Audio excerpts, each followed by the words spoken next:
RDC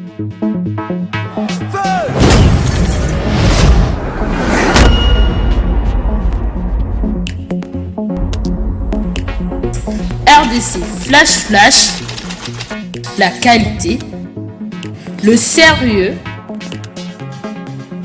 et le professionnalisme. RDC Flash Flash, c'est votre site d'info, mais la vraie information. On est ensemble, les rois d'Hiroshima et Nagamoko. Je vous aime tous. Suivez tous RDC Flash Flash. Merci à vous, fidèles téléspectateurs, et bienvenue à votre nouveau numéro de votre émission Identité de Star. Je vous dis toujours que l'identité de Star est là pour vous aider à bien comprendre, connaître, en ancrer la vie, le projet, ainsi que les œuvres de vos stars préférées. Aujourd'hui, nous sommes ici avec mes confrères. Il y a Yves Ipam et puis Zebede Makaya, Poto le Blaka Makambongo, parce que la lire où vont les choses, tu éviter ce qui est sous Kawapi, ce qui peut maquiller, que Bima, pour Baokata, pour journée, ça m'a tout, tout, dont tu comprendre. Et puis moi, je me pose souvent des questions pour savoir ce qui vraiment bitumba ba musicien et aussi ngaka ba jeunesse faut bazala, mais c'est que moi je sais adage mokolo bakabi ce qui banzoko bazo bunda matiti mutesala anini et mon n'aura pas, je sais pas si aujourd'hui nous les journalistes to comme matiti ne bitumba ba ya ba musicien et puis na yebate na toute une question il vit pas même makaya, est-ce que ceux qui ba musicien bazo bunda il faut que ba finga na penza makambo eteli ba mama ba papa to ba nzoto monoko munene mulai mukuse mande futo bona ebite vraiment to kende wapi na makambo musique. Est-ce que la musique congolaise eza ko avancer tout tozo kitanase ngana yo ki balobi côté kuna vraiment na ba Europe e ba sala vraiment ba polémique ba biloko za ka ba mituka bandaku mana ebite ya biso Naibiti ya biso tozo kende wapi, je sais pas. Naibi ke na linto sala analyse o biso nyonso misato. Naibi ke na ba journaliste ya solo ya makasi o bata combo, basala combo ba yebani international. Donc et puis baza très intelligent. Voilà pourquoi na boyo ko kenoluka ba koni fwati, na zi vraiment ba chroniqueur o ba yebi musala et puis ma ekoma ma balobi ata soko tangela ngote, mais soko za maele ko avancer au kende liboso. Yves Pam, comment vous allez? Oui, ça va très bien, Dieu me soutient, donc tout va très bien. Et aussi, Congo Promo toujours en avant avec les boss américains. On se bat toujours. Nous sommes toujours en tout cas, merci Nayope, Diana Rose Mbala, Balobi, la première dame de la presse congolaise. En tout cas, merci pour l'invitation. Donc, tu es justement pour que tu aies ma solo par rapport à la rumeur d'informations sur la ville de Kinshasa et le procès que l'on c'est l'ingaraboye, ma bisiki à quoi l'ingaraboye, venanga Dominique Nkele 100% Musakata, à l'ingaraboye Olampo et merci aussi na venanga Katikaba Kaba on les champions de Genève. Voilà, merci. Et cette émission est le Canada va citer belé au Bomoni. Voilà. Voilà, merci. Ok, il faut pas lobby que les Canabasi Tibele RDC Flash Congo Promo et puis Zebede Makaya Zawana, donc jamais coûté rata, jamais Zanga Congo Flamme. Bonjour ma soeur. Comment vous allez? Je vais bien sauf imprévu. Première dame de la presse congolaise. Oui. Mais attention, première dame à prisonnier. Non, ok, jamais pour ça pour la salini. Nabomi Moutou. C'est juste une provocation. Nabomi Moutou Moroté. En fait, nous sommes dans une étape très importante. Avion Mataki, il faut ce que avion quitta. Vous voyez bien, polémique et Mataki, il faut ce que tout le monde quitte sa polémique. Wana, tout ce amour, nabiso vrai, et tant que les Congolais, vivre l'amour, on a vraiment, la charité. Ok, merci. Ce moment que tu as pour la solidarité, on est obligé. Donc, tout ça, bon, mon corps, dès qu'il va que quelqu'un va citer Belé, Congo Flamme Ezali, Congo Promo, RDC Flash, le roi Rachidi Rochimza Nakati, Nenga Monaza déjà Awa. Donc, on est vraiment ce qui m'a camarade au Kende Wapi. Hein, Motuango. Ngamonini, oh, on a memaki, oh, le Lopez Ebida, comme il fingama. Mais on a ébipé que Yves Pam passe à qui, à ça, qui émission, mais à lève. Je sais pas ce comme cotérie. N'a ébité Yves, n'a tout n'est pas question à une annonce par rapport à la lire où vont les choses, la lire où vont notre musique, la musique congolaise. Na makambo ya ba conflit, na makambo ba polémique et comme n'y a ko ba menace, n'y a ko kangisa, na ebité musique on ça ko évoluer ou surtout ça ko quitter. Donc tout ça ba analyse sur ce jeu, na ebité point de vue na yo.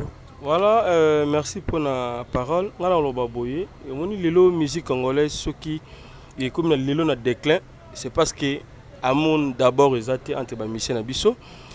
Et aussi une chose, il faut qu'on retenir en gros, mokili plutôt pays na biso déjà le pays va déjà très mal mais tant ma mission ba sur na ba distraction mususu pona baby sa peuple congolais oyo na habité et ça moi pasi makasi moni ba concurrence na ba quand l'autre fois faisant la loyal non déloyal to boyi artiste na biso ba comme na esprit ya bitumba ya ko bomana ka ndenge ba star américaine ba mi bomana ba kufa ba fanatique ba boma bango et ça moi bien té tout ça la analyse oyo ba tant ba vient na biso papa wemba ba kin question mena ba zo finga na ba kofi no midi ba zo finga na ba vient na biso de fao na ba vient na biso ba bipoli ba vient na biso bele ba finga na mais et comment il a niveau oyo komi le loté ya ko finga na peno senti que alo ba na mutu moko ba point moko boy et c'est un peu choquant mutu soka yoki pe na senti que té e makambo lobby et ça li na nzoto bien té ça li pe na bato ba la émission qui to côté na bana surtout et ils sont aussi des parents bazana bana bazana ba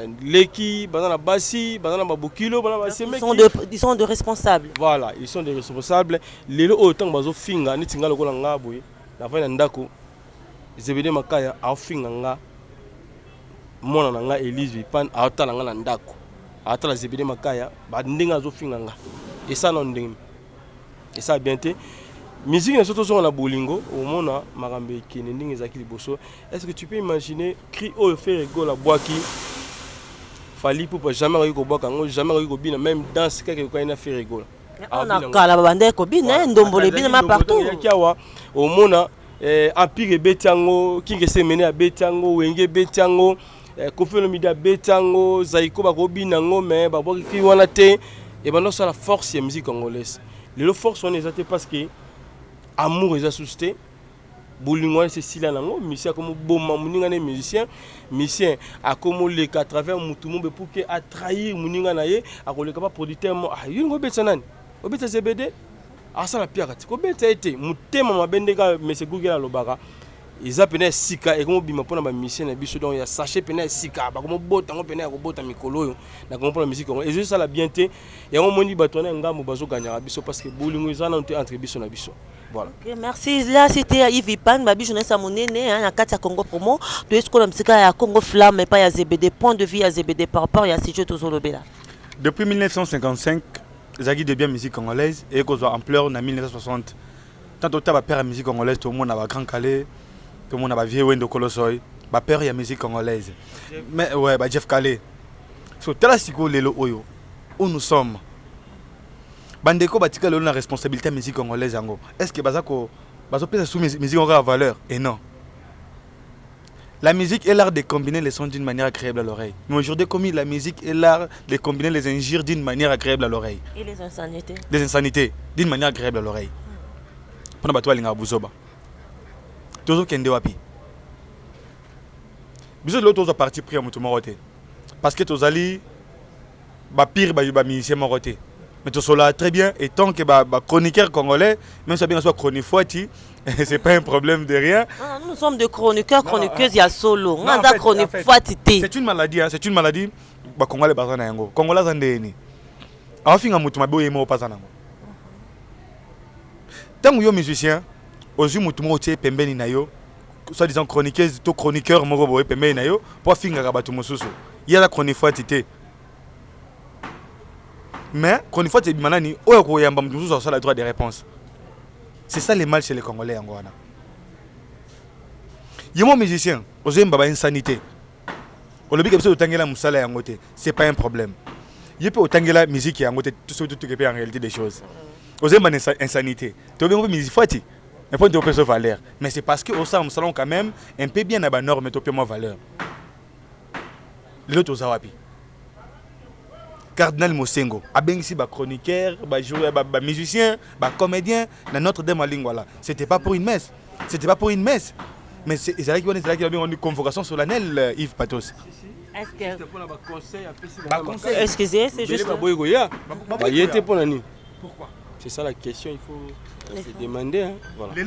Depuis 1960, si les oyo, ceux grand calar la muki lelo, ceux qui vont dans la muki les lots on a Sony barolela non seulement musique et baby et en plus comportement artiste et baby qui est un artiste c'est un éducateur Yamas tant que les gambo ça raisonnons le barano nanda kunano bobo ko la bande na vie mon luxe donc so papa so père son âme wendo ko losoy ba boko la bande na vie luxe bongo te bana bazo vivre na ba wifi na kati ya ndako mwana okota YouTube ndenge ya lingi mais ozobosa na mwana okota YouTube ndenge ya lingi mais ozofinga susu ba bêtise mwana kati na YouTube bango lisusu. Où allons-nous? Ok, merci. Tu comprendre l'émotion ya Zebede Makaya. Donc, émotion sur les Kamaka, c'est pour te éviter. N'enga na tout na question parce que nga étant que journaliste, n'a pas chroniqueuse, n'a pas les nakate puis n'a tout na question Yves. Est-ce que ceux qui musiciens allez na écran à fingi et que mi a fingi musicien mon songolo et à la masquer et à la masquer musu soana ayo ko ça la droit de réponse c'est que yo journaliste on a droit ya koyamba et te ou on a droit yamba.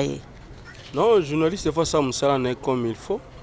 Pourquoi pas koyamba te, il faut yamba et bango pe so ba on a besoin de droit de réponse. Ba koyana bango ils a problème te yo sani musala na ma be siko soki e comique journaliste so ça musala avec tant de commentaires. Aux autres à la net, moi parti pris et on est comme comme on est community aux autres côtés la mutumoko mabe donc un vrai journaliste il faut en être Magambia oui rançon JB ils ont la carte traiter information d'abord avant que passer une émission ils m'ont joué au analyser d'abord et pourquoi mission lobby pourquoi lobby oui on a plateau au sein l'émission calmement et aussi des bonnes questions mabe ezalate mais ceux qui journalistes comme pour wana nde mabe yango moni lelo bandeko musu bazoza la ba obi mabe et pas ba journaliste pas ba plutôt et pas ya ba mission mususu ba linga ko yamba bango te pai et orchestre na bango mususu donc voilà donc journaliste il faut la net pour que ça musano bien ozala bien aussi na ba leader nyo surtout mais sokoza pour yango moni lelo maman c'est belé ba ko mozanga ba place que ça be mission parce que baza pour kingandi donc yepe na muta kingandi soko moni kingandi o moni donc kingandi ata na la toilette bango bayebi ke azali na toilette jour wana aboka ekutuma ite bango bayeba taka ba toilette kina so koti fo boka mai yebi nous avons ma pression mais ya kina faut que to boka mai donc bayebi mo makambu trop ya ba musicien wana c'est pas bien un vrai journaliste il faut la naître to na biso na baton so peto lingaka mais il faut à 4 minutes to linga te to dévoilango plutôt boye ba tout ba yebaka donc il faut que voiler pour que et ça la bien ba biki te azarane mutu moi kingandi alinga musique kingandi mais non que comment musicien o wana yonde so ba monio et ça bien te yango moni ba be so ba koni forte parce que to baby si musala oza mutu agile te mulo pe tango kiyamba seleyo o bandiko poignarder seleyo parce que gileta sepela na on a parlé c'est pas bien to bon c'est des makala et pour vous ouais moi je dirais que normalement, toujours les chacun sa part de responsabilité. Droit de réponse. Droit de réponse. Droit de réponse, ils allaient bien, mais il faut que tu aies la jarnière ça droit de réponse. Il y a un sens que dans l'équipe, na fingi Zebede Makaya. Dans l'équipe pas Yves, na fingi Zebede. Zebede peut-être OK le capé quand on a biso Dalida, oko finga nani, oko finga Yves. Est-ce que droit de réponse, ils ont mabé? Droit de réponse, ils ont permis partout dans le monde. Maintenant, ce qu'on continue de le droit de réponse. Tu vois maintenant, les gens qui font la masquer na vie. Masquer na vie. Le but est le finger. Bon. Franchement, je manque même les mots à dire. Droit de réponse, ils allaient permis, oui. Au sali jardin, il y a droit de réponse. Devient un Willy Chungu à l'obaki. À l'obi petit, viens Willy Chungu. À l'autre, à petit. Baby droit de réponse, c'était. Bande de l'école, les gars, bako sarabiso. Muntu a chrétien exemple dans la musique. Mais droit de réponse, je me vois comme un niveau famille. On est comme ma bé. Consulter maman. Maman n'a pas ta musique. Consulter papa Songol. Papa n'a pas ta musique. Tu vois maintenant? Là, c'est comme ma bé en Wana. Il faut qu'on calcule bien. Cible na yon. Nous répondre et puis, il faut guérir la loyale. Lorsque la guerre est loyale, droit de réponse peut être d'une manière loyale. Mais ce qui est guerre comme dans ma bé, droit de réponse peut être dans ma bé. Maintenant, d'après la justice, justice est le banin. Na weko finga yo. Maintenant tant combo na ote. Maintenant on peut se ba point où ils allient yo. Vous comprenez? Bana trop kokanga été.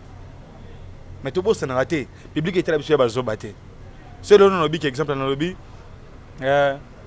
Ministère na o ataka exemple o ataka o lo ba suki Nika Boronina. Ça tombe qui? Ferrego là. C'est dans lobby o ataka Tokos nani.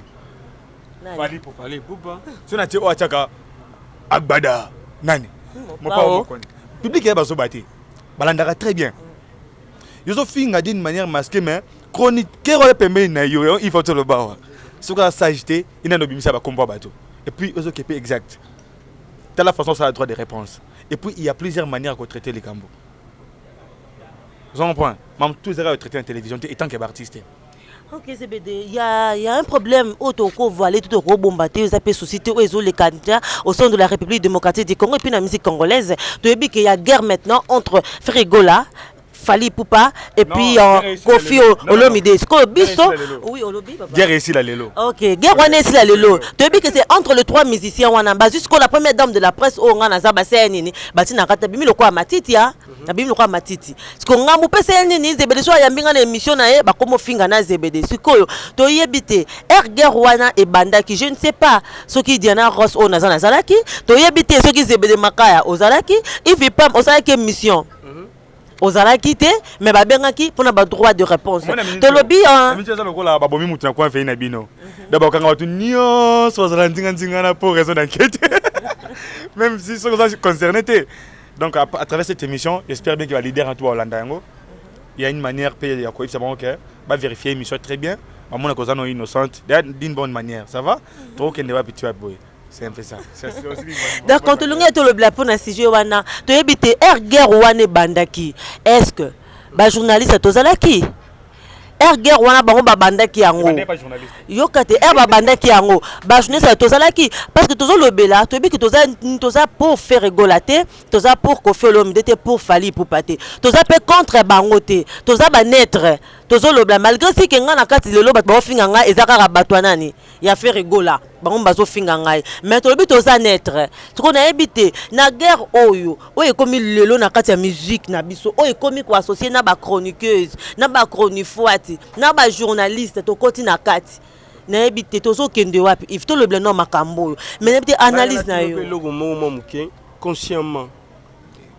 Na émission na elo nini. Tu te reproches ozomona ya mabe olobaki na kati on entend souvent commenter, il y a pas un commentaire ça qui a mabe na kati émission parce que nga ça qui peut na merveille rambo na mona ta mutu mota benginga sanga boye voilà je sais pas et na sali aussi na ba monsieur Fali Poupa na sali aussi na ba monsieur na porte-parole ya fait rigola na mota batu mo benginga te boye sanga Yves yo to kokangisa yo to salo boye mais n'habite est-ce qu'il y a un problème entre yo na fait rigola ou bien vous allez commenter mon sac ma bien na kati on te pour que ba benga yo ba fanatique ba silika parce que ba bengo ka ya ndako moko te ba bengo pe ya pays moko te et puis yo monaki différents pays au monde ba message si go voilà j'ai bedé lobby na mo likolo na nano yo mais ngaba tu no question reproche ni no sala na kati mission yo ça une merveille yo moko. Bon, merci vraiment aux question. Vraiment. Toujours solo là, oui, toujours solo là. Moi, je me reproche de rien. Parce que toujours ça analyse sur Yango. Tout côté émission, on a salaki. On a yambi batou. Tu n'as yambi bango, tout ça l'émission, tu aussi ici. Na yabité sur bateau, bazo finganga, bas 8 ans, il y a hôtel émission wana. Na joué qui na médiation d'enge zalaka. Moni, na joué qui eba bandi ko finga. Nazongi saki abem no bozo fingo te koza mabe bo simba koto te do toucher koto te ezala bongo ou pas na ebité ce qui déontologie pekisi ko sa médiation mtazo fingo to zongi sara bongo te bon bazong sa bongo siko na ebité ngambu nini o na memi parce que Yves otolo bango awa yo pour ça là donc moi je me reproche de rien na ebité so inga na finga ki pour tout ngelo mo so inga na problème na faire rigola e bandi boni moi na bata mama Régine misi ko finga raté hein ebelo esa nga pasiani Madilu système azala li souté. Kester azala raté, papa yemba azala li souté. Akenda ba mikolo na to akenda wana. Na ona na musique bena lelo yo to konta Kofi Olomide. Oto tikala na ye. Surtout na ba jeune génération assez ya sima Kofi, to mona ba viewera, ba vie mukulu. Surtout qui était après ba viewera to mona ba faire école ba Fali Poupa. RDC to mo comme la crise de la musique to ba yangote. Bavie nangana no. Mais Google pas ali Azali. Yaza ate bisika mona bavie Kofi non na ebité o teki wa. Bon bazana mulongo bavie wera. Hein mais c'est wera. Yo te ko to bavie wera to bavie Kofi. Wera JB Félix Wazeka parce que Kofi pas mukolo na bango. Les mêmes musiques, même na âge à la vie na bango et puis Kofi abani makambo pe moi liboso na bango voilà. OK c'est pété. Ota lelo auto que na crise de musique congolaise. Vraiment étant congolais nazobeta siko likambo boy lelo oyo Koffi Olomide na banene vevi msimo pa mokonzi vie soki lelo oyo maman on lo parce que ce coach na kasa mutema peut-être vie moi barankila mike na ba petit peu aussi c'est mauvais. Imaginez-vous la musique oyo betia makasi na mboka oyo zalasko a bon terme musicien tout to souhaite aliwa te prendre la tout mais lelo Koffi Olomide za to za na lelo la na cercueil valeur ni ba mission tout au pesa au tel niveau task au niveau vie na ninga mabete vie koto wana pe olembisa mwa muke hein ceux qui m'a bezali na baleki benga baleki boso la et ça la bien très bien vous comprenez na ke pepa yande ko na biso faire rigola faire mukolo za mukolo te bi ke vie pe hermo vie yel ngani mo sukus mais auto teye parce que on a minute pour lembisa pe moi muke peut-être ba propos pe mususu et ko déranger pe ba banana ye to pe bande ko no pe mususu pe na parler pe ba se pe la à point ni faire répondre Koffi boy même ça ça la qui m'a bien donc to me un peu comme ça musique na biso na place ezalaki lelo oba combattre ba kangeli bino nzela oliebo sangana bino tubo sangana be bani to ko sala pona to combattre virus wana to zonga ba activité sont normale mais bino sous aba musu ko swana c'est qu'à venir à poto na musique na poto tellement les souté bazo c'est cabino na minute o bazo c'est cabino babitala batongo monto na raison de to benga na ba obeta na poto te bazo c'est cabino Fally Ipupa to bongisa to soigner na bandeko to sola bien frère Egola c'est ton frère frère Fally c'est ton frère Koffi c'est votre grand frère Koffi wana bana na yo pesa bango valeur pour on peut pas payer valeur c'est dans l'essence. Ok, to baki lelo to aussi sa guerre en des baki guerre aussi la non kalelo na bitu wana za ki point de vue ya ZBD ko na bitu po na yo par rapport à guerre on ngezo ke na parce que ZBD même on da na ligne ya ba conseil et pas ya vieux mo pao akenango oui akenango pas ya vieux akenango pas ya ba pas nga ba so ba vie akenango pas vieux Fally akenango pas ya vieux frère Gola na bitu sko po na yo vraiment Yves Pan. Bon moni les Français disent chacun de nous a ses défauts et ses qualités. Les missions sont tous ZBD d'autant que des défauts et des qualités. Et ce qui est là, c'est Koffi Olomide, aux Arabiens, les missions en tant que missions bien. Sur l'andi bien petit naïe ou à son nom bien sur l'andi pour Luki, Koffi Olomide vrai moutou bien. Mais ils appellent pas que tout le monde se plaint des défauts naïe. Que tam sayo ka batute tam super lingara nepete ma donc mouton mutana ba défendre ba qualité naïe. Là on a aussi ngaga bolingo zonga bolingo za une musique congolaise et ça la qui bien et ça la Fox. Tu veux utiliser sonnetti à Maïcha Park. Une belle conception où ça la biso plaisir mon habité.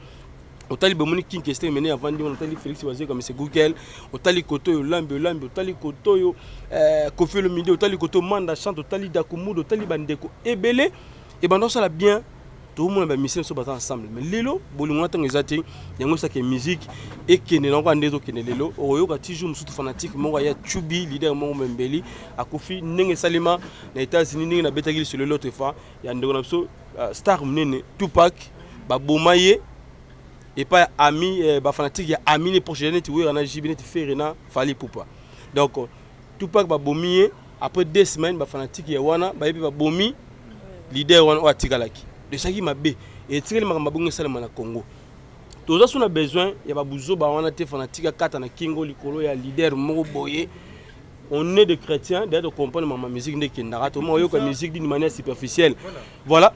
Donc, chrétien lelo accompagne ma mamie. Yo mon musique est dans sous baké bête la salle des martyrs, bah tu vois, bah tondi plein, bah tu vas beaucoup les baking, bah bouter bah beaucoup les mamaboko. Et ça les martyrs te prendre, bah tu vas comprendre les actes de distraction, il y a bah théâtre. Alors, il faut pas l'on esprit wana, bah lingana, bah donc ça esprit mon condé ça sous force. Parce que lelo bah tu vas sous bah CDT, na banda na bango bah tu vas sous bah DVD théâtre la vidéo moi qui ngane émission qui ngandi et c'est un peu difficile parce que bah comprendre bouzo bah et moi na 4 trop.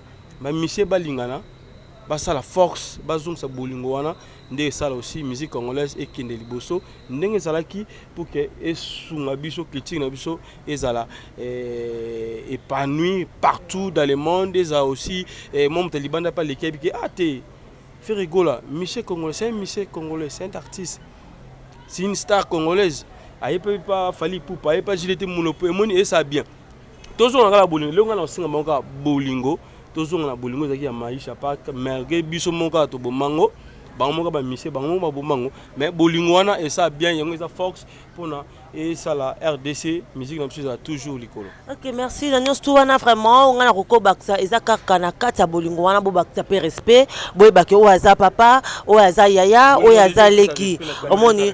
Oui, et puis ça respect na kati mais eza ba bolingo moko pété ya ba mbebo vraiment na kati ya motema bozui penza valeur wana bozui yango vraiment otoyebi que AZBD c'est un frère wana msusu wana c'est une sœur c'est une maman c'est un papa bokotisi yango et que ça que toi avancer pour to boyi ben de ça ma musicien BZBD auto ba ah le biso to perdre le lever mon pas vraiment talaka que ça bien te to kepe retourner to perdre pe ya biso pe kofi et ya biso fali pour que ça pe ki to côté to perdre pe faire rigola et ça la bien te comme maté que comme ya bandoto ya ba kufa to ya kokanga ya ba tribunal ba fan to bomanaka donc ba leader ba kina ba bomi oyo et que ça la bien te lobi ke ba jibe na ba wera ba bomisa bato ngitia ça ba katisa bato ba pota bato ba buko na maboko bato voilà politique mais raté. OK, vraiment pour que déjà vers la fin de notre mission on a tout na moi question moko par rapport à la relation entre journalistes et musiciens. Je ne sais pas attaché de presse rôle naie ezalaka nini naie bango parce que le loba bi ezo finir ça vraiment biso ba journaliste ceux qui guerre on peut comme c'est ba journaliste pour to comme ba sentimentaliste attaché de presse pembeni ya musicien rôle naie zanini. Attaché de presse d'abord azali muto ada pembeni artiste topé voilà ada pembeni artiste pour asunga artiste na ba élément naie disons donc et journaliste azali lokola plutôt j'allais dire musicien topé artiste azali lokola produit il est attaché à ça pour que a façonner produit wana a pesaye ba idée ba conception est bien donc makambo est bien pour que bakende liboso non que aya kopesaka ye moni journaliste wana ko sala kana ebe mission te parce que il aza mutu ya kingandi non attaché de presse bon mais lelo ce que tout monde a contre des choses attaché de presse comme boya kingandi a travailler kingandi parce que le coup là bas solo la raté quoi relation là on a journaliste ne dara bien attaché comme bébé donc attaché de presse aza mutu oyo azolanda aza donc comme médiateur oyo azo mema artiste nzela média azo pesa ba idée azo memaye pemena ba journaliste non ça là et logo semaine ko travailler parce que semaine to na mamto ça to bon maintenant idée conception mamto nango to le semaine prochaine mais les cas d'abord pas BD makaya à ça azalo quoi un manager mon pas azo manager d'une manière superficielle mais attaché de presse musa ne déjà on a pemena artiste pour que a aider artiste sur le plan médiatique voilà.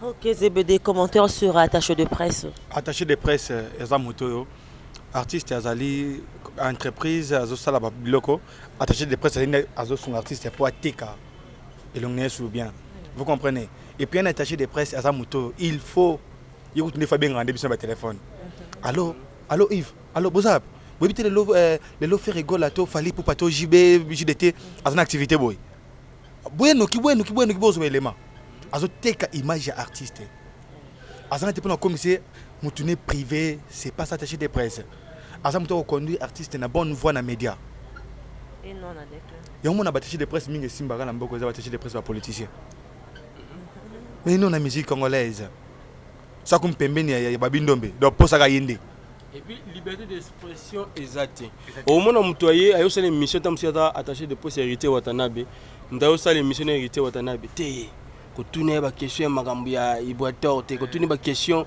ya makambo ile kaki wana jour wana te azolinga ngo te pourquoi il faut liberté d'expression zala makaya ayo sala émission ne soka moni mabe eleki pa mission moko boy il faut le bango parce que tu as droit à critique il y a critique sur ba mission na biso sur ba album na bango ba clip na bango il faut tu as droit à la critique donc on va passer à mon le bana. OK Maka tu finis votre donc attaché de presse attaché de sexité attaché de festé voilà attaché de presse et puis il faut y bango nanu bateka ba bouquet mo na ba bar de vendre na ba bar ba bouquet mo ya 1500 francs expliquer à mon surtout ma entreprise ba tiens place attaché de presse au son biango tanga un attaché de presse nani on comprend très bien mais non comme il attaché de sexe attaché de rancune et puis même ça peut être relation avec journaliste et musicien en fait aux attachés de presse perdent combien de musiciens c'est ça aussi un problème c'est qui crée aussi des problèmes JDT, yo moi attaché de presse.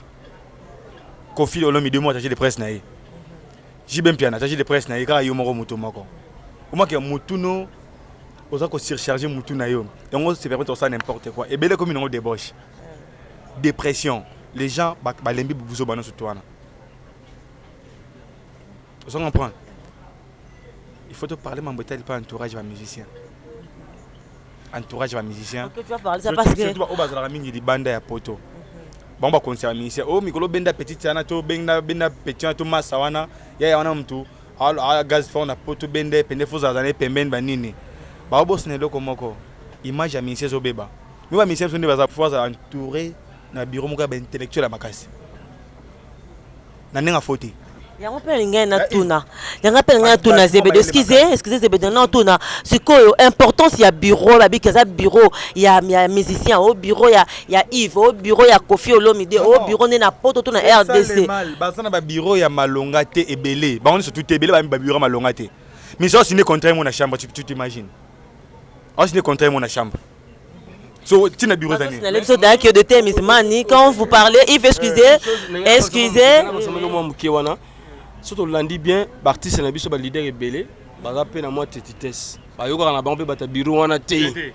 Et belé bah yo quand bata bureau te benga au salle après maman ba oh ya lobby. De ce lobby que maman na ibo sala ngote bo sala té. Bata bureau ba sa nini. Akoyo apesa sa conseil. Ba kité ba sa ni. Ba leader na so faut ba appel esprit d'écoute. Ba yo kaka mutu mo pas à approcher pembeni à s'approcher pembeni yo yo kainan. Mais ba mutu so azako avant qu'on m'appelle on 18 mètres bazar wana kutu wana pembeni comme ça ina ma bien ayo bigisa yo ba okana ke passe au bimien ba buka yo makolo ba boma na ma mettre abo ko yo kai ban esprit de côté yo ngana linga air mo wera son pa yo kaka wera aza parmi ba leader oyo so bo solane na facilité au solane Félix Wazeko aussi wera pe abo. Ok, merci beaucoup. Nébike. Fallait pour papa yo kaka ba tout faire rigole après. Nébike to continuer hein Yves Nébike. Chacun a parlé. Nébike muna mutu azimo o aye na ndako kuna par rapport ya ba attaché de presse, par rapport ya ba leader, par rapport ya ba bureau, ba bureau peut to tinda ba musicien na biso pe na mabete to tsa bango pe na ordre et puis ba musicien pe biso mbino mo pe bosa nini boyo kaka pe ba bureau, kota ba jeunesse peut aussi mais bito ba attaché de fester, attaché de sexter, mais tout ça, attaché de presse, tout ça, me semble normal. Je sais pas, nous sommes déjà à la fin de notre émission, pardon. Je vais des mots de la fin et puis bah dédicace nayo. Mot de la fin, bisogno surtout toza ini, bisogno surtout toza ini na célèbre moko muluba mungala mukongo muswahili toza ini na célèbre moko. Botika ba guerre zangati na tami tuka oyo vraiment mituka za peine avitina morote pour no se tout est vanité. Dernièrement tout mona mutuka mo ya. Na autokota Google on a tonga na moni mutuka moko ya o mo pa mo konza na ngo Kofi Olomide. Rôle c'est fantôme. Et ça ils ont agina ba 460 000 $. Et il vient pour mon qui c'est ça. Oui, tu as une vidéo sur YouTube et aussi tu as biso peut vérifier na Google. Tu vérifies na Google tu as vraiment 460 000 $. Parce que ça là tellement bagué à moya boy. T'es mutuka oeza boy ngaza na oya boy mais esi mabanzo toté. O wana nde ya Kofi to bito moni valeur ya mutuka na to bito ke oya Kofi yango wana. Kofi pas na Rolls non? Et bien na kufa nini? Je dis café Rebima qu'est-ce que j'avais dit? Bon moi ouais noir. Ça aussi il faut na bête peine na Google. Bon on est mystique. Ba sinalenga kuna na sima pa batinisa babike image ndeza eza ya Rolls ya Rolls ndeza ya o batiki 400 combien 460 000 $. 60 000 $, ba image ezali bike bolanda ngo poto yoki ba makambo ebele oui vidéo du jour ya ngona vraiment ezanga te et ça la moi bien de dédicace là je te salue mon vieux Willy Shungu petit noyo ya bwaki yo Manzi Tobe na kati ya Calgary na Canada Manzi Tobe Babi province mo na kati ya Canada wana et à toi Nina Christelle Brown Lilas Matakwa Lux Pereira Aristote Kitambale pourquoi pas Père Alomi mais peut-être moi sombo te ça bien chez la Kapinga bisous chez la Kapinga mère doublée chez la Kapinga OK les dédicaces voilà donc merci na bande connu surtout bolandi biso bozita ko yoka biso donc l'autre senga biso pe ba fanatique to pesa ba encouragement ya mabete ba mission na biso et puis aussi na ba journaliste au monde qui a gaffé réellement ndeko osali mabe bongisa kotoyo sala boy non ke bo finga ata biso ne bolandi biso na débat awa analyse do sali sur les mabe bo bengi Iviban en tout cas kotono ba mabe malasima foloba boy même aussi na zebede makaya sur le mabe prochainement de on balobaka boy sala boy et mbala aussi so yipe bongoni mabeza bo bongisa bon pesa bata ba commentaire na bino ba suggestion mino et ça biso bien pour que malasima to améliorer le que bo finga biso et ça bien de to bana mboka bolinga plus to salaka makamba bien pour na mboka na biso non que to finga na to ina na biso c'est ça bien té donc merci dans le président que nous c'est le gars nord à la biso président Mabisu Kiako le président on a 4 États-Unis Guillaume Tiswaka kaba ngotiko le champion de Genève na bosagnoté vient nga kati hein yo yebi Jean-Jacques 2 mai moté maman sur le 2 mai maman Mili Nzema moté mais tous peuple la mbéto maman Likelemba na bosagnoté pangi de moi à Monika cancel 20 parfum tunga na tunga et sans oublier Billy Vumuka fondation to songa ba vena orphelin Jean Moulou ministre de Bruxelles Chris Etembo le festival papa na Riben ya Willy Moucheni na bosagnoté Koda Mboka da Hoda bemene français de France na bande ko nyo surtout bota la biso en tout cas restez toujours fidèles à City Lemno Kitoko. Voilà, merci. Ok, merci beaucoup. Nous sommes déjà à la fin de notre émission. Comme je dis toujours que je ne peux jamais terminer cette émission sans dire merci au number one de RDC Flash, le roi Rachidi Hiroshima et pourquoi pas aussi à vous, le boss Jacques Sobanoka depuis États-Unis d'Amérique. Merci Nayo Babi, le grand pétrolier de Dallas, Jube Koumaluta. Merci Nayo surtout Francis Abedi Bakar. Nakimi Mbangu na Suisse, Babi Mwambali Mora Ope Santung na Kata Suisse na RDC. Et Zaye Morovuma, le grand Saoudien Michel Levon. Merci Nabino Nyons Toubana Paris. Claire Dinozo Luka, Michel Levon. Babi merci na bana Paris tout babi mama Julia Penza fana makasi na boyis basongi songi mama Julia fana makasi a confié l'omide de gros bisous à vous merci na yo Padou Mandiangu na lobi fan merci également na yo mama Julia merci na Padou Mandiangu Mandala la papi Misiku a confié Milo Misiku Alpha Misiku Hélène Misiku comment ça mon nene à 22 kg banga jamais mon nene zala et pourquoi pas maman chérie Régine Misiko, merci na yo Tony Ngezi, bisous à Tony Ngezi, au Bossana qui menga na Bossanité, babi joueur à long la biso Sony, na Libana Mboka, Teka Junior, Teka, ya yo Yangwana, merci à ma caméraman, na biso na je vois derrière le caméra parce qu'il y a deux caméras, je vois Christian Manza, et puis pense moko les trépieds numériques qui filmé yesu. Ah, il vit pas no lobby. To Bossana si j'ai mon Katia interpellation bon. Donc il paraît aussi que Bafundi star Moga na biso. Voilà, très bientôt là, tu as la sujet pour qu'il il paraît. Tu as affirmé, mais il paraît.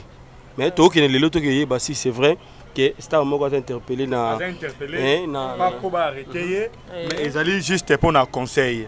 Hein? Ils allaient juste pour un conseil vraiment. Babi Zaka conseil par rapport à ben si tu as même Ramon Ngele Kaki. Il y a star wana donc voilà.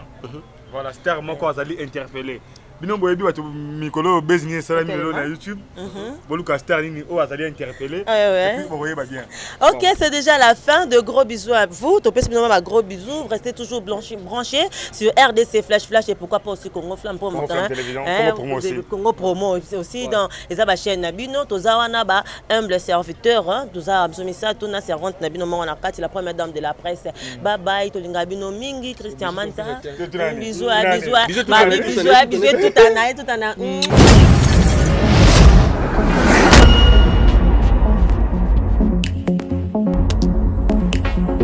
RDC Flash, la qualité, le sérieux et le professionnalisme. RDC Flash, c'est votre site d'info, mais la vraie information. On est ensemble, les rois Hiroshima et Nagamaki. Je vous aime tous. Suivez tous RDC Flash. RDC Flash. Si tu le connais, si tu as mon nez, tu as dans l'alligator. RDC Flash.